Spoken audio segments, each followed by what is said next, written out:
Hey Yogi, it's Bri. In this video, we're going to look at Utkatasana chair pose, the different types of chairs, the different alignment cues, and how they affect the body.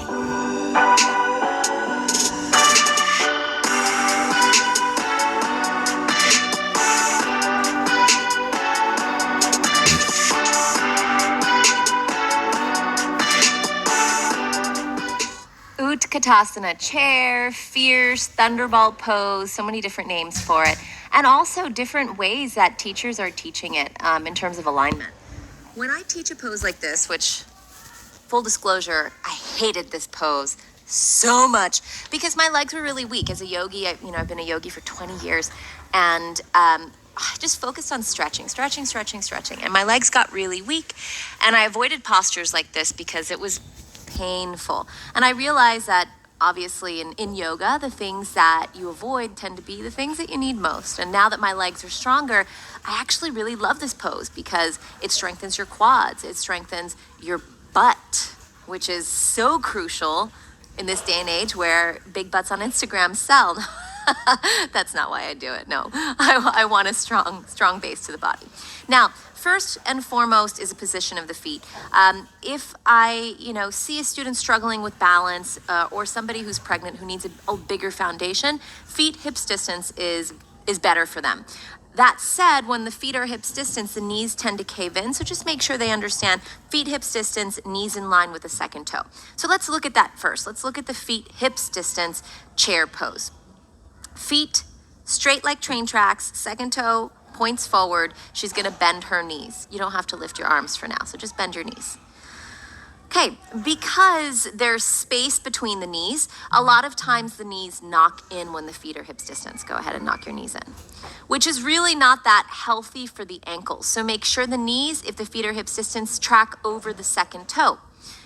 Should the knees go past the line of the ankle? Well, they can. So, of course they can. However, it is important for the purpose of the pose to really reap the benefits of it to bring weight back into the heels. So bringing weight back into the heels sends the butt back and she can sink down a little bit deeper. Good. Go ahead and stand on up.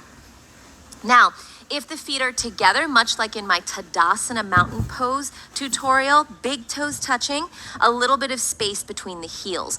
The reason for the space between the heels is so that the kneecaps can find looking forward, or the kneecaps pointing forward a little bit easier. Notice here with her feet together, she also has her kneecaps turning in, and that's probably because she's focused on inner thighs drawing back, which is why she has an anterior pelvic tilt. So she needs to balance that out by lifting the quadriceps and drawing the outer hips back. And now you can see that the kneecaps point forward.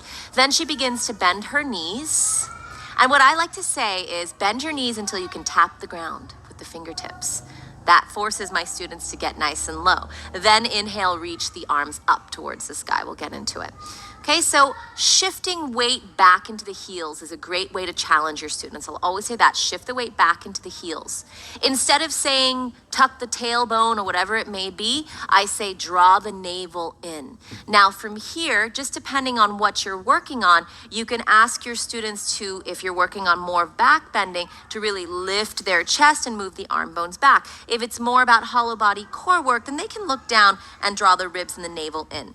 Notice the difference. As she brings the weight back into the heels, her booty starts to stick out more in an anterior pelvic tilt. All I need to say is draw the ribs and the navel in, and notice that how much space now is being created in the low back. Go ahead and rest, stand up, bring your hands to your heart. That's a hard one, shake it out. The position of the arms, refer to my Utthita and Tadasana video if you want to really learn about what's going on. But of course, if somebody's really tight in the lats or in the pecs, an internal rotation is happening. As soon as they go ahead and come into chair one more time, reach the arms up. Then a lot of times someone who's tight will be more forward or folded, or lift up but send the arms forward, right?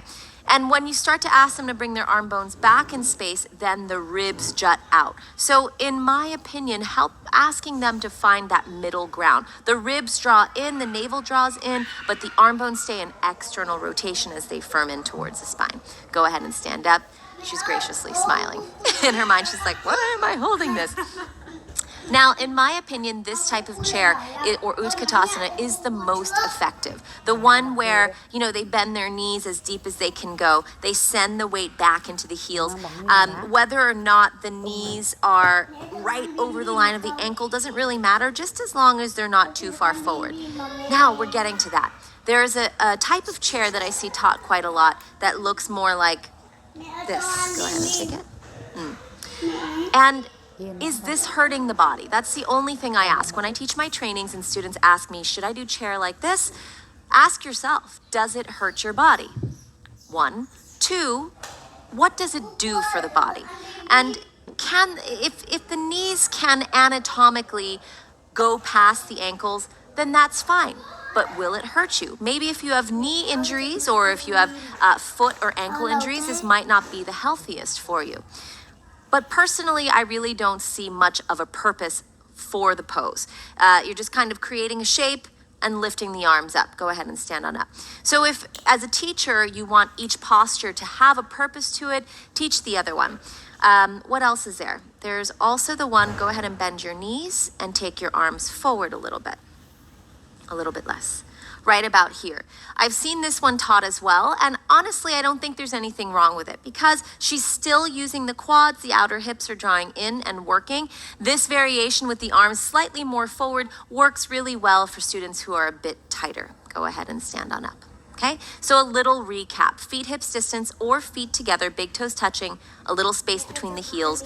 Those two start there. Then inhale, bend your knees, tap the ground with the fingertips to get nice and low. Reach the arms up. Good. Once they're there, I'll say make sure you're shifting your weight back into your heels to really get the most out of the quad and booty strengthening. Then from here, look forward and begin to lengthen through both sides of the waist as you inhale, and exhale, draw your ribs and your navel in, externally rotating the arm bones. That's Utkatasana chair pose.